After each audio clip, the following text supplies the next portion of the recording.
Selamat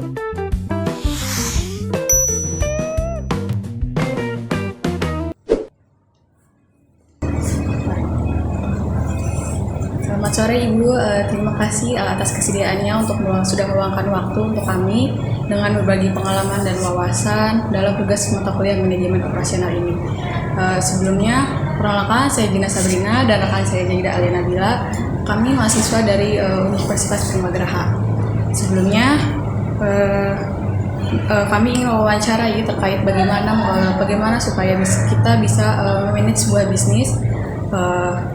Sebelum memulai, apakah Ibu berkenan jika wawancara ini kami rekam untuk kepentingan dokumentasi? Oke, siap. Selanjutnya, apakah boleh Ibu perkenalkan diri terlebih dahulu sebelum kita memulai wawancara ini? Oke, sebelumnya perkenalkan nama saya Luh Noviandari. Di sini tadi minta usia disebutkan ya. Iya, betul. Usia saya sekarang 44 tahun. Saya tinggal di Cilegon ya. Di sini di perusahaan ini jabatan saya itu sebagai manajer operasional. Dan saya di sini sudah hampir 2 tahun. 2 tahun. Perusahaan yang saya pegang saat ini itu di bagian F&B ya, food and beverage. Baik, lanjut aja ke pertanyaan pertama ya.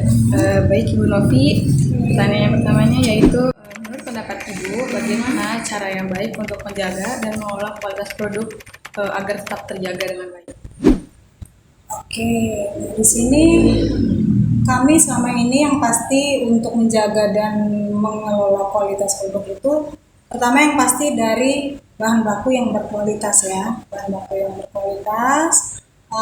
lalu pengendalian proses produksi yang pasti, terus pengawasan kualitas yaitu tadi dari bahan baku dan proses produksi sampai yang diproduksi itu jadi. Yang pasti selanjutnya pelatihan staff, terus pengawasan kualitas secara berkala. Selanjutnya, seberapa pentingkah etika karyawan dalam dunia kerja menurut Ibu? Dan bagaimana etika ini mempengaruhi kinerja perencanaan?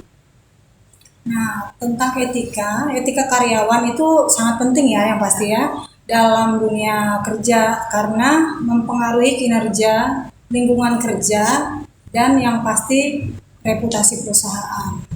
Alasannya itu ya yang pasti untuk meningkatkan kinerja karyawan, membangun kepercayaan, lalu mengurangi konflik-konflik yang terjadi di perusahaan, dan meningkatkan reputasi karyawan dan perusahaan tersebut pastinya. Ya. Baik, selanjutnya yang pertanyaan ketiga, dalam dunia kerja pasti kita sering mendengar tentang perencanaan tenaga kerja. Menurut Ibu, apa tujuan utama dari perencanaan tenaga kerja itu? Ya, tujuannya itu yang pasti untuk memastikan bahwa organisasi itu memiliki jumlah dan kualitas tenaga kerja yang tepat. Jadi untuk mencapai tujuan dan sasaran bisnisnya ya yang pasti. Nah, contohnya tujuannya itu mengidentifikasi kebutuhan tenaga kerja, terus mengoptimalkan penggunaan tenaga kerja, mengembangkan keterampilan tenaga kerja, lalu mengurangi resiko kekurangan tenaga kerja juga. Makanya itu perlu kita melakukan perencanaan juga ya. Nah, terakhir itu mungkin meningkatkan kinerja organisasi yang pasti ya. Benar-benar jadi panduan yang sangat penting ya Bu ya untuk di dunia kerja ya Bu ya. Iya. Kita sering dengar nih Bu soal standar tenaga kerja. Nah menurut Ibu apa aja sih Bu yang perlu diterapkan perusahaan untuk menciptakan lingkungan tenaga kerja yang adil dan aman?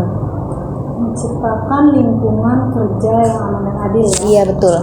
Lingkungan kerja yang aman dan adil itu sudah pasti itu hak setiap karyawan ya. Setiap karyawan. Jadi hal ini diwujudkan itu melalui beberapa pendekatan komprehensif. Ya, contohnya kayak menerapkan kebijakan non diskriminasi, yang ketat dan memberikan kesempatan yang sama bagi seluruh karyawan.